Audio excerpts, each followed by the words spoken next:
Hello guys, അപ്പോൾ ഞങ്ങൾ വീട്ടിൽ വെറുതെ ഒരു പണിയും ഇല്ലാണ്ടിരിക്കുമ്പോൾ ഞങ്ങൾ ലുലു മാൾ പോകാൻ തീരുമാനിച്ചു ഗൈസ്. ഓക്കെ, ഞങ്ങളുടെ ഫ്രണ്ട്സൊക്കെ ഓട്ടോയിലാണ്, ഞങ്ങൾ ഓട്ടോയിലാണ് ഗൈസ് പോണത്. ബസ്സിൽ പോകാൻ തീരുമാനിച്ചു, കുഴപ്പമില്ല, ഓട്ടോയിൽ പോകാൻ വേണ്ടിയിട്ട് വേഗം വന്നതാണ് ഗൈസ്. ഇവിടെ കണ്ടില്ല ഗൈസ്, നമ്മളിവിടെ കാറൊക്കെ പോയിക്കൊണ്ടിരിക്കുന്നുണ്ട്. അത് പിന്നെ എല്ലാവർക്കും അറിയാലോ, റോട്ടിൽ കൂടെ കാറ് പോകുന്നു. ഇത് കണ്ടില്ല ഗൈസ്, കുറേ കട അങ്ങനെയൊക്കെയാണ് ഗൈസ്. പിന്നെ നമ്മൾ അങ്ങനെയൊക്കെ ലുലു മാൾ എത്തി ഗൈസ്.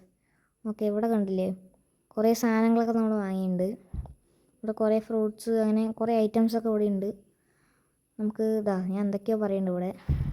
നമുക്ക് ഈ ട്രോളിയൊക്കെ ഒന്ന് എടുത്തിട്ട് പോവാം ഗൈസ്. ഞങ്ങളവിടെ റെസ്റ്റോറൻറ്റ് പറയുമ്പോൾ ഒരു ഹോട്ടൽ പറയാനും കിട്ടുന്നില്ല, ഒരു ചിക്കൻ കഴിക്കാൻ വേണ്ടി സ്ഥലത്തെത്തിയിരിക്കുകയാണ് ഗൈസ്. നമ്മൾ ചിക്കനൊക്കെ വാങ്ങിയിട്ടുണ്ട്, പിന്നെ കുറേ സാധനങ്ങൾ വാങ്ങിയിട്ടുണ്ട് ഗൈസ്. നമ്മൾ സീനയുണ്ട് കഴിക്കുമ്പോൾ, എൻ്റെ അമ്മോ ഗൈസ്. ഞാൻ അവിടെ ചിക്കൻ വാരി വലിച്ച് തിന്നുകയാണ്. അവിടെ ഇത് കാണില്ലേ ഗൈസ്, ഇതാണ് ഞാൻ. എന്തെങ്കിലും കഴിക്കാൻ കിട്ടി ഞാൻ വാരി വലിച്ച് തിന്നും. ഇവിടെ കുറേ തിന്നാനൊക്കെ ഉണ്ട് ഗൈസ്. അതാണ് ഗൈസ് ലുലു മാളിൻ്റെ പവർ. അപ്പോൾ ഗൈസ് ഞങ്ങൾ കഴിച്ചൊക്കെ കഴിഞ്ഞു ഗൈസ്. ഇത്രയേ ഉള്ളൂ വീഡിയോ. എല്ലാവർക്കും ബൈ ബൈ.